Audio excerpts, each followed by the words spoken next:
nagyon köszönjük Gudénusz János úrnak, hogy ellátogatott hozzánk, és itt most ma 2026 tavaszán, március 30-án beszélgetünk.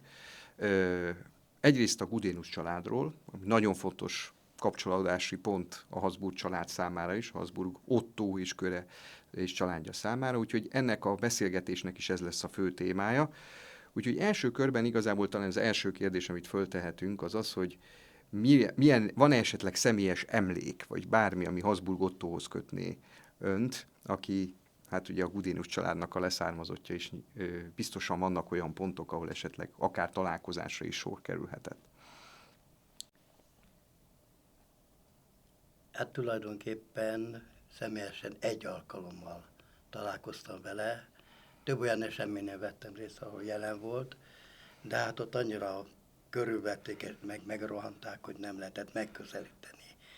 És ez az alkalom volt 1989. április 3-a, amikor az Zita királyné gyászmiséjét mutatták be a Mátyás templomba. Aha. Előző este telefonált a családunk grófjágából származó Gudénusz Johann Lorenz, aki a osztrák arisztokráciát vezette, többek között hát a ott élő magyarokat is, jött Pallavicsiné, Károly, meg Széchenyi Antal, tisztmagyarban.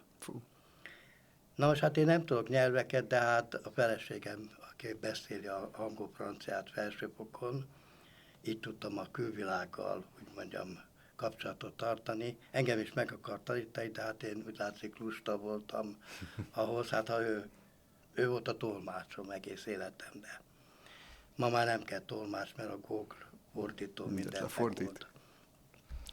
Lényeg az, hogy telefonált, és hát akkor a kislányommal, aki akkor 10 éves volt, Mária, hát mentünk a nagy eseményre, és ott kezdődött, hogy tömött buszok mentek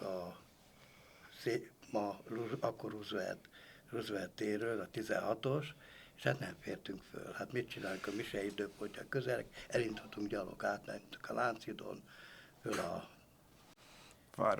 várba a lépcsőkön, úgyhogy már nem jutottunk be a templomba, úgyhogy a Szent Mise végét ott vártuk kint.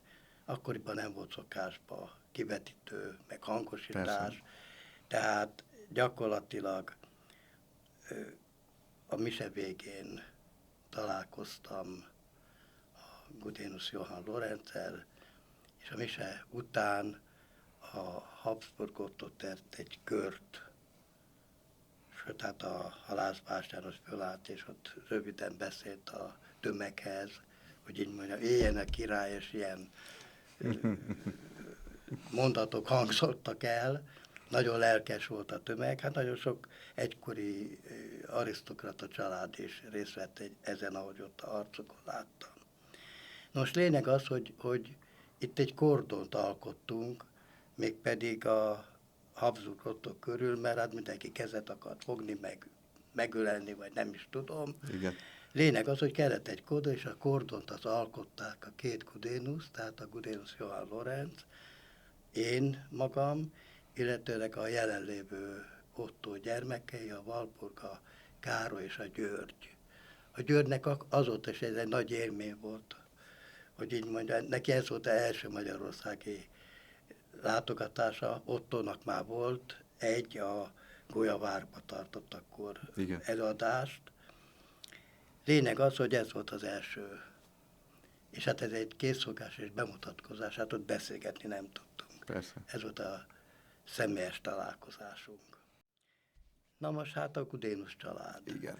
Gudénusz család, ahogy a többi hasonló családban, mint ha összebeszéltek volna, a szülők semmit nem mondtak, semmit. Csupán ami elhangzott, az egyik volt, hogy a gróf Batthyány Lajossal való közeli rokoni kapcsolat, és a másik pedig, hogy a november 20-a. Akkor ezek a családok tudták, hogy a november 20-a az milyen évforduló, ahogy maguk is tudják, hogy Így van. Ottónak, mert ő csak Születésnapja. Ottó, a családban Ottó, meg mindenütt csak Persze. Ottó, hogy sehol nem mondták, hogy felséges úr, vagy bármi, Igen. hanem Ottó. Az lehetett bárki egyébként a külvilág Persze, számára. persze. Ugyanúgy, mint ahogy szerintem a nagyapámék idejében az augusztus 18-a, az szintén egy olyan dátum volt, amit nem csak a hétköznapi emberek is tudtak és ismertek a királynak a születésnapja. Nyilván nem véletlenül, gondoltam bele, nem véletlenül volt az én dédapám és a dédanyámnak a házassága augusztus 18-án, Ezt a... 1860-ban. Hmm. Na most bizonyos jelek azért mutattak arra, hogy nem egy hétköznapi, fejezzem magam, így családból származunk, amikor volt egy vendégség vagy hasonló, külön szűk rokonsággal, akkor előkerültek a címeres poharak, boros, kancsó és ilyenek. Hát szép címmel, de hát egy gyerek többet annál nem lát, hogy így mondjam. És először, amikor előjött direktbe az, hogy milyen család, én 954-ben voltam első áldozó a Rókuskápolnában. Közel laktunk, a József körúton laktunk, oda tartoztunk, oda jártunk ünnepnapi és vasárnapi szentmisére, és megkérdezték ezen alkalommal, hogy volna-e kedvem minisztrálni. És hát mondtam magamban, hát megpróbálom. Meg hát a misékkel láttam, hogy ott mit csinálnak, hogy így mondjam.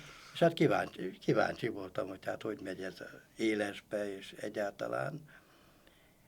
És hát itt rendszeresen jártam. Mindaddig jártam, amíg hát a középiskolában nem kerültem. Na most a minisztrásoknak volt egy beosztás egy falu újságban, ez ki volt rakva, és időnként ezt felújították.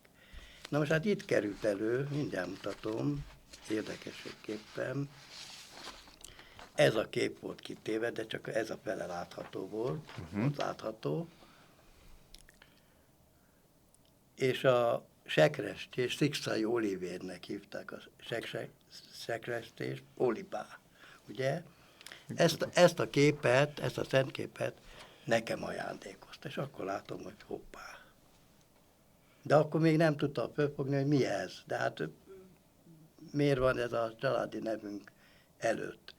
És hát gyakorlatilag attól kezdve, ahol mondjuk olyan, hogy Báró gróf meg egyéb különféle családneveknél fölmerült, hát akkor tudtam, hogy melyek azok a családok, és hát így találkoztam például a Révai lexikonban, vagy Pallas lexikonban a Báró Gudénusz Lipottal, aki Stefánia főhercegasszonynak volt a fővadászmestere, és azon kívül főkamarás mester.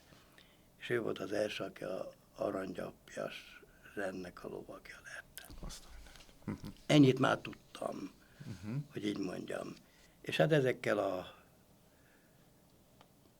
alapokkal, hogy így mondjam, hát tekintve, hogy X-es gyerek voltam, ismerős, mi az a X-es gyerek, tehát állami iskolában nem vettek föl. Hogy mondjam, ipari tanuló lehettem volna. Így lett egy kiváló Kádár mester, a Báró Orci Péter. Na most nekem nem volt, hogy mondjam, ezekhez semmiféle affinitásom. Hát miért legyek egy rossz hídépítő mérnök vagy hasonló. De hát ilyesmire nem is gondoltam. Első volt, hogy hát középiskola legalább leérettségizzen, nem maradjunk buták, ami hát a diszkriminációnak a szándéka volt, hogy ne is művelődjünk, pláne nehogy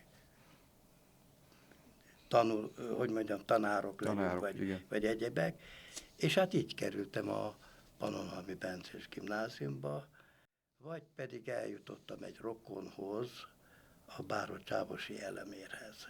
a dédanyám ugyanis csávosi Sarolta volt, és családba tekintve, hogy mint a jezsuitáknak nagy részét, hát pláne ő volt akkor az utolsó tartományfőnök, tehát még inkább ki kellett vonni a forgalomból, és hát ő börtönbe került, és a családba elterjedt az, hogy meghalt. És én az osztályfőnökömnek a szobájában hát néztem a Banka Béla féle katolikus lexikont. János, mit nézel ebbe? Hát mondom, egy rokonomnak a életrajzát, a csávosi elemérét, akit úgy tudom már rég meghalt. De hogy halt meg, itt van a szociális otthonban.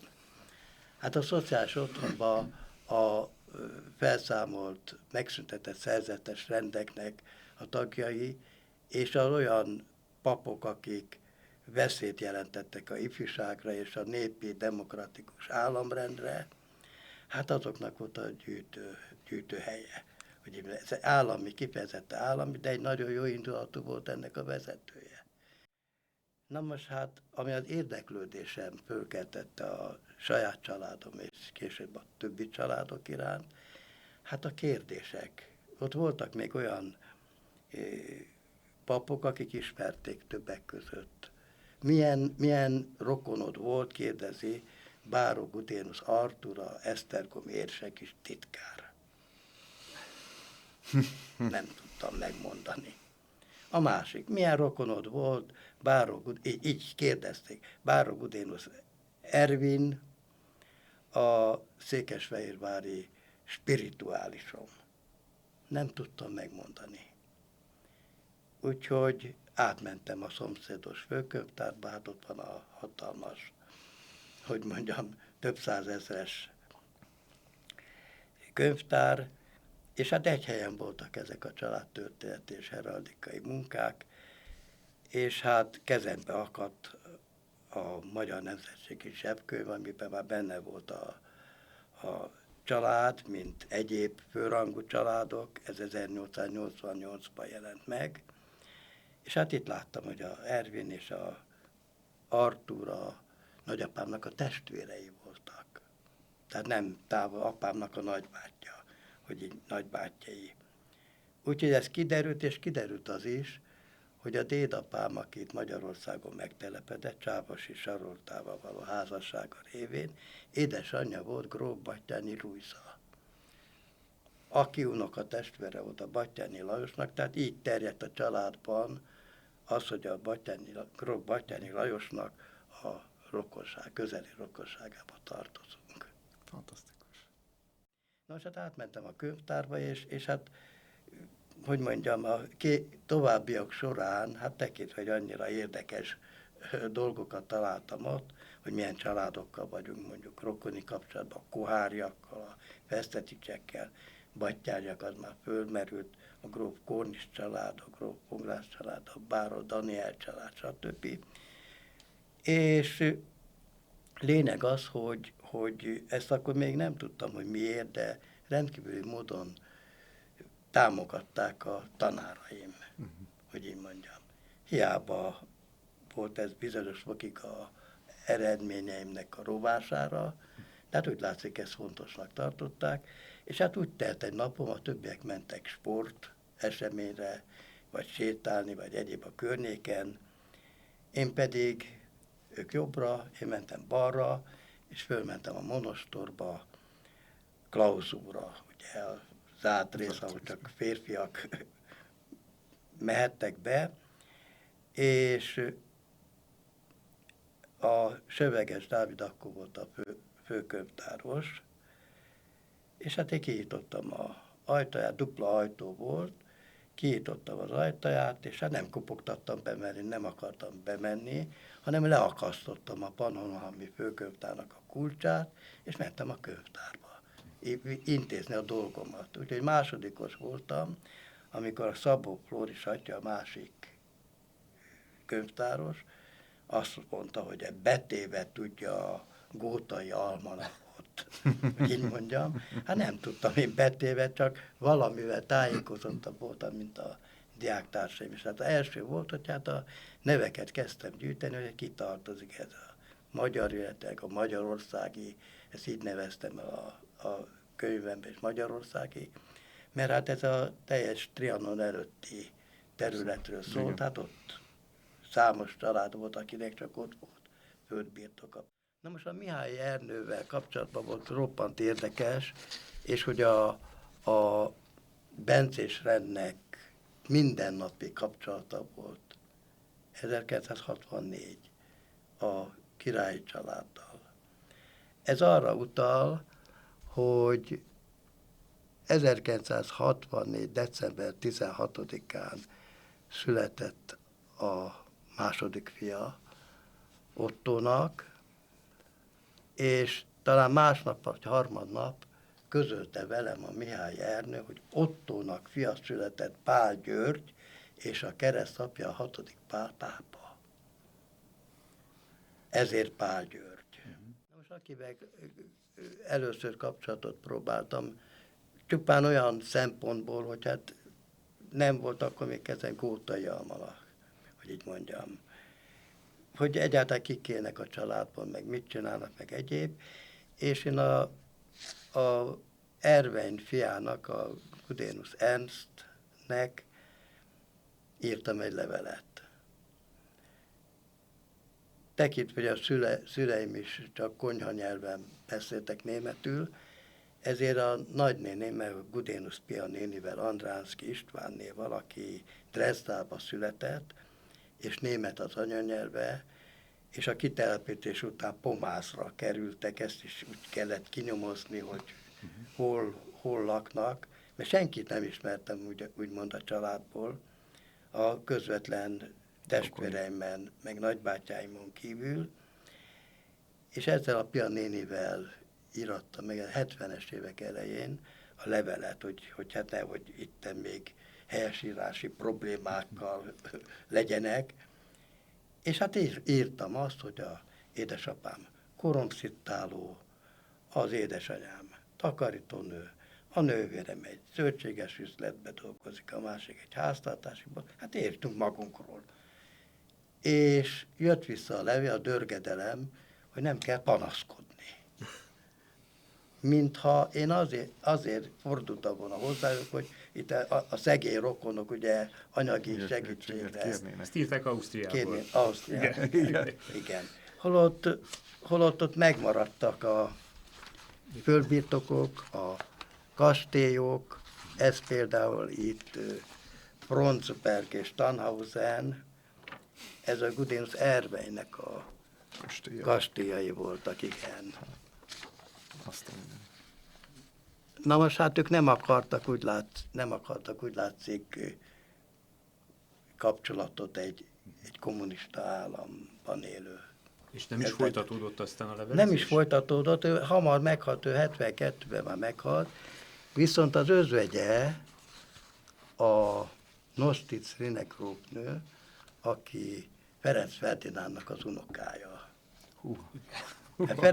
Ferenc Ferdinándnak a felesége, tudjuk, volt Kotek Zsófia, és a rangon aluli házasság miatt akkor a házi szabály szerint hát a Habsburg családnevet nem viselhették, hanem a feleséget ilyenkor valamilyen rangra, például gróf Merán család is így keletkezett, meg a Hohenberg herceg család is így keletkezett, és ez a Sophie úgy látszik, hogy hát ő akarta a kapcsolatot tartani, és amikor a gyerekei házasságot kötöttek, akkor küldte a házassági értesítőt.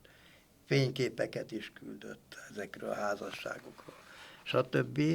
Sőt, hát itt van egy levél, egy képes németül írva, hát ők is értesítve lettek a esküvőnkről, az fontos volt számunkra is, és hát akkor jött a Sophie Gudénusztól, azaz Nostitz Rinek, született Nostitz Rinek Sophie, hát a nagyanya után, a Kotek Zsófia után lett Sophie. Elkezdtem a rokon családokkal foglalkozni, akiket egy-kettőt felsoroltam, és aztán azoknak a rokonaival. És fölébredt bennem az a kérdés, hogy hát hol vannak a Apponyak, Andrásak, Eszterházyak, Széchenyiek, Zicsiek. Hát nem lehet egy utcasarkon találkozni bármelyikkel, úgyhogy ezeket nekem föl kellett kutatni. Na most hát a politikai helyzet nem volt olyan, hogy hát ezt túl nyíltan lehetett volna végezni, úgyhogy én bejelentkeztem ezekhez a családokhoz, és érdekes módon, nem tudom miért, de nagy bizalommal voltak irántam, senki nem gyanakodott, hogy én a Ávónak gyűjtöm a adatokat, sőt segítették úgy, hogy adták a további elérhetőségeket. És a személyes sorsa hogy alakult? Tehát az érettségi után hol helyezkedett el? Érettségi után hát teljesen reménytelen lett volna, hogy bárhová. 965-ben érettségiztem, itt nem bizonyíték, hát mindent azért nem kell bizonyítani, így mondjam. Lehet, hogy ezt előse vettem, de azért mutatom, mert fontos volt számomra, hogy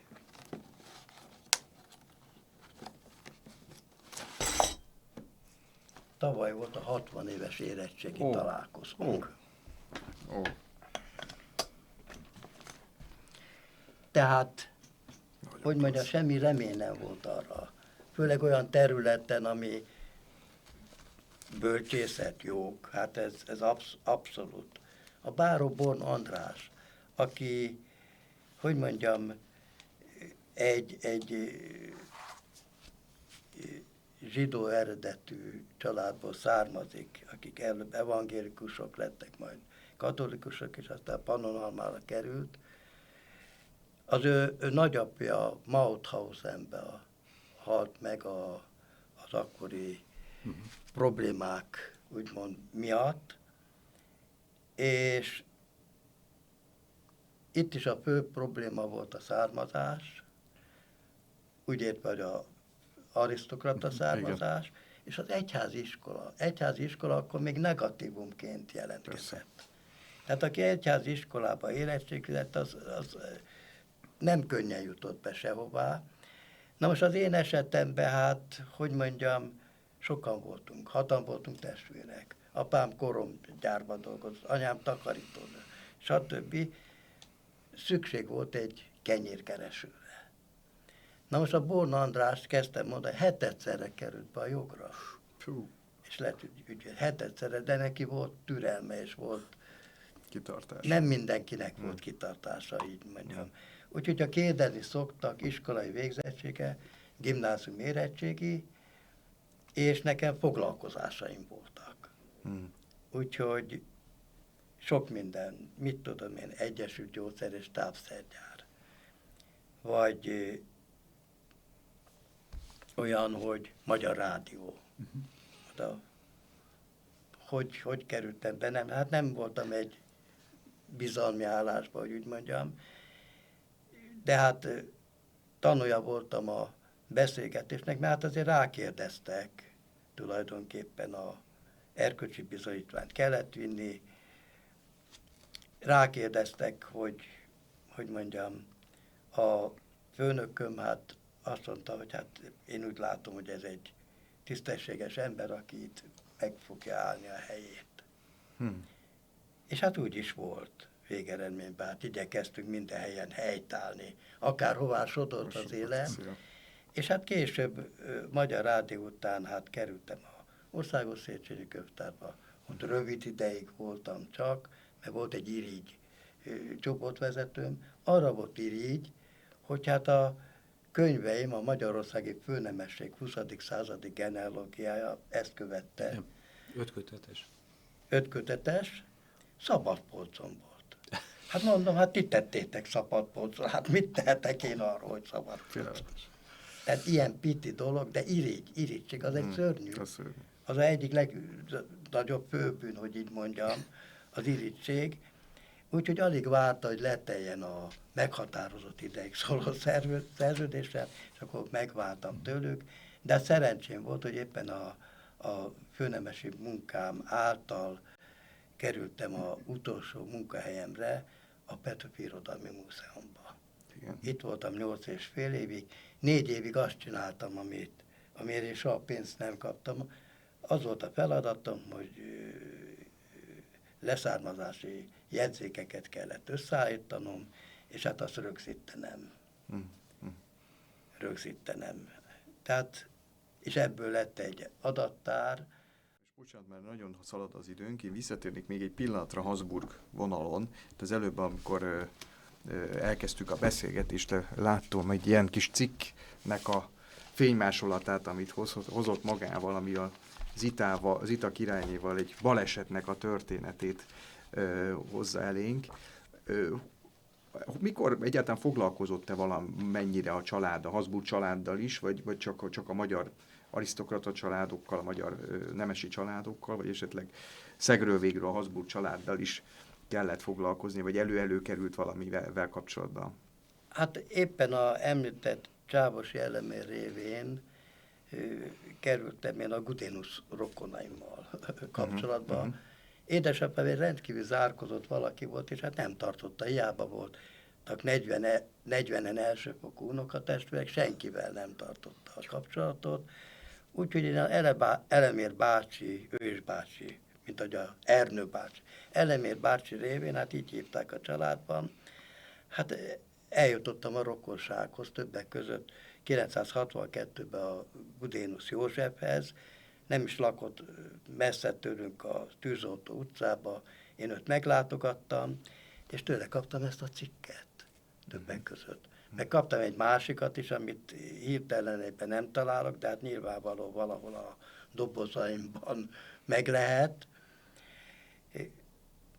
ahol a gróf Károly József fehérvárcsurbély temetésén vett részt a királyi családnak a képviseletében. Tekintve, hát ők se Ausztriába, se Magyarországra nem jöhettek, úgyhogy itt volt valamilyen olyan esemény, ami kellett képviselni, mindig a Gudenus Ervely, vagy Siegfriednek írják, újságírók nem nagyon, hogy mondjam... Tudták a neveket ki? Nem az, de nem nagyon figyelmesek, vagy hogy mondjam. Tehát visszatérve ugye a Orbán Sándorra. Igen. Leközölte, és hát akkor jutott a Glatz Ferencnek eszébe, hogy ott már folynak műhelyekben különféle elit kutatások, mit tudom én, egyházi elit, Gergely Jenő, katonai elit, a Szakály Sándor, stb. És a egykori arisztokrát nem tudtak mit kezdeni, nem tudták, hogy fogjanak hozzá. Gazdacímtár nem elég, mert van, ahol férjezett néven vannak, és akkor azt már nem tudni, hogy kicsoda. Na most hát tekintve, hogy ezt megelőzte már egy 20 éves genealógiai adatgyűjtés, annélkül meg sem tudtuk volna ezt a hogy mondjam, szociológiai tanulmányt se, hát ez csak egy tanulmány, nem egy részletes valami írni, és hát akkor irányította Orbán Sándorhoz a Szentírmai Lacit. És hát ő nem tudta, hogy mit vállal, de ő ezt elvállalta, és később döbbent, hogy hoppá, hát ez kellenének ezek a családok is, ezek az emberek, és ő csak egyetlen egy valakit ismert, Kisoroszipa Telek szomszédja volt, gróf Vai Erzsébet, vagy ahogy hívták, hogy mondjam, gróf Vai Erzsébet, és ő hozzá fordult. Na most hát a Vai Erzsébet, akinek a édesanyja egy Andrássy volt, Andrássy Margit, az édesapját a oroszok tették el lábalól, ütötték agyon, a Vai Lászlót. Hát ő azt mondta, hogy hát fordulj a Gudenus Jancsihoz. Ő mindent tud, hogy így mondjam. Hát ez a családok között elterjedt, meg nagyon sokat, úgymond személyesen kellett megkeresni, mert másképp nem ment. Nem nagyon lehetett. Nem nagyon lehetett. És hát ilyen formán kerültem én bele. Ott találkoztunk a Vai Erzsébet, vagy Bimnek hívt, Bim. A testvére, az volt a Márta, volt a Bam. Az édesanyjuk volt a Bocs néni, Andrássy Margit. Azért mesélték később, hogy úgy járt gyerekkorában, mint egy kis medvebocs, és elnevezték Bocsnak. És az egész életében rajta maradt a Bocs néni. És lényeg az, hogy hát ott találkoztunk a Vajai Erzsébet Szúnyog Lászlóné otthonába, addig nem láttuk egymást, és hát megkérdezte a Szentindmai Laci, hogy tehát te hol dolgozol? Mondom, a Magyar Rádióban.